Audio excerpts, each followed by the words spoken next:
আসসালামু আলাইকুম, সবাই কেমন আছেন? আশা করছি সবাই ভালো আছেন। আমরাও আল্লাহর রহমতে ভালো আছি। মিনারা সিদ্দিকী ব্লগে আপনাদের সবাইকে স্বাগতম জানিয়ে আজকের ভিডিও শুরু করলাম। এই তো এদের বাবা নাস্তা খাইতেছে, সে পাউরুটি আর কলা খাইতেছে, আর আমি দোকান থেকে এখন নাস্তা কিনে আনাইছি, সেটা খাবো। ডাল ভাজি, চা, তারপরে পরোটা, এগুলো কিনে আনাইছি। আজকে নাস্তা বানাই নাই, বেশি একটা শরীরটা ভালো না। তারপরে তো এখন ছেলে মেয়েকে নিয়ে নাস্তা খেয়ে নিতেছি, আমার মা, আমরা সবাই একসাথে এখন নাস্তা খাবো। অনেক দিন পর দোকানের পরোটা ভাজি ভালোই লাগতেছে আমার কাছে।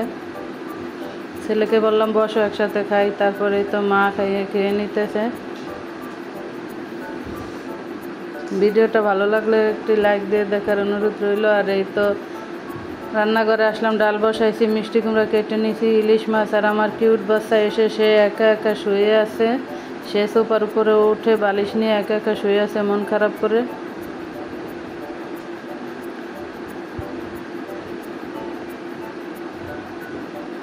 তারপরে তো এখন ঘর দূর ঝাড়ু দিয়ে নিব, দুটা রুম ঝাড়ু দেবো, বারান্দা ঝাড়ু দেবো। এখন মেয়েটা একটু অসুস্থ, সবাই দোয়া করবেন আমার মেয়ের জন্য। তাই এখন 2 দিন ধরে একা একাই কাজ করতেছি। এটা তো গতকালকের ভিডিও, আজকেও একা একা কাজ করছি।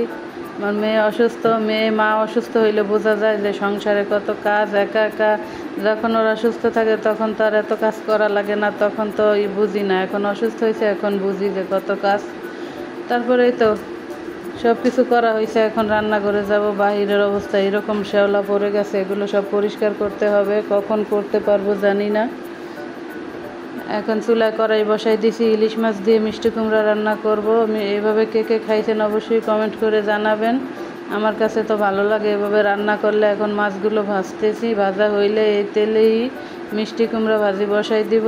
তারপর এই পাশের চুলায় দিয়ে এখন আমি ডাল বাগার দিয়ে নিব। এখন প্রতিদিন একটু একটু করে ডাল রান্না করি। ছেলে ওর বাবা পছন্দ করে, তাই তো এখন পেঁয়াজ ভাজা হয়েছে, ডাল ঢেলে দিব। এখন আম দিয়ে ডাল রান্না করি, তো ডালটা আসলে খেতে ভালো হয়।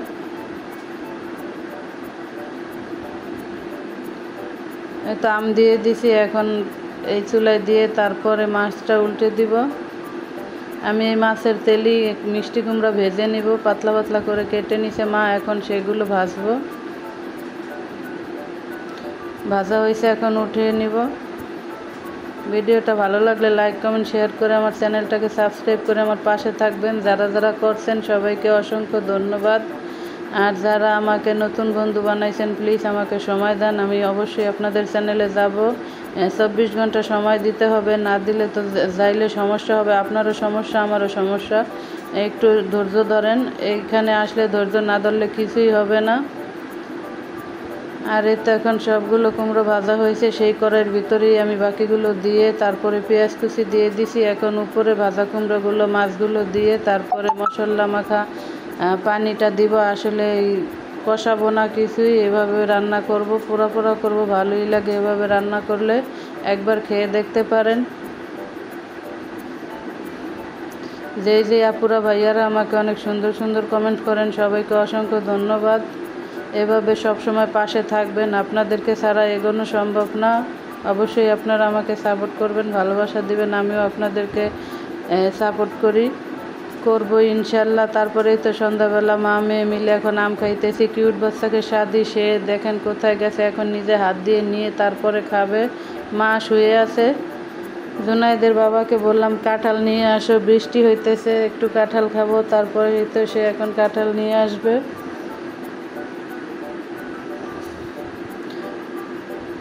আর একটি লাইক দিয়ে দেখার অনুরোধ রইল, আপনাদের একটা লাইকই পারে আমার ভিডিওটা সবার মাঝে পৌঁছাইতে।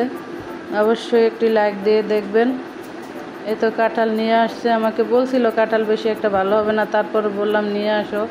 এই তো আনছে, বেশি একটা ভালো হয় নাই। তারপর আলহামদুলিল্লাহ নিশির মা আপা, জানু আপা, ওনারা আসছিল, সবাইকে নিয়ে কাঁঠাল খাইলাম।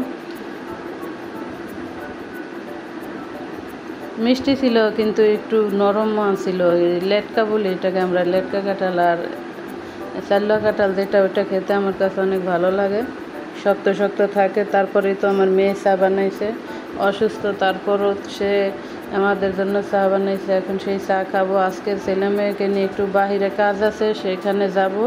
এখন একটু বৃষ্টি কম তো, তাই একটু বাহিরে যেতেই হবে, একটু জরুরি কাজ আছে। তো এখন চা খেয়ে নিতেছি সবাই মিলে একসাথে। সন্ধ্যাবেলা তো চা খেতেই হয়, আর মেহমান আসলে তো কোনো কথাই নাই।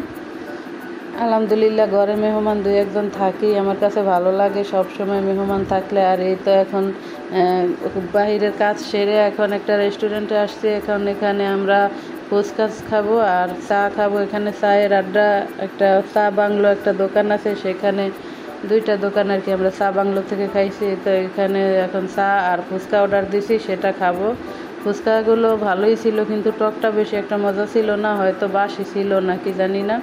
তারপরে তো ফুচকা, চটপটি, ঝালমুড়ি, তারপরে এগুলো তো আমাদের খুব পছন্দ, বেলপুরি। সেটা এখন মা মেয়ে আমরা সবাই মিলে খেতে আসি। একটা স্প্রাইট নিছি। ভিডিওর কথা কোনো ভুলভ্রান্তি থাকলে অবশ্যই ক্ষমা সুন্দর দৃষ্টিতে দেখবেন।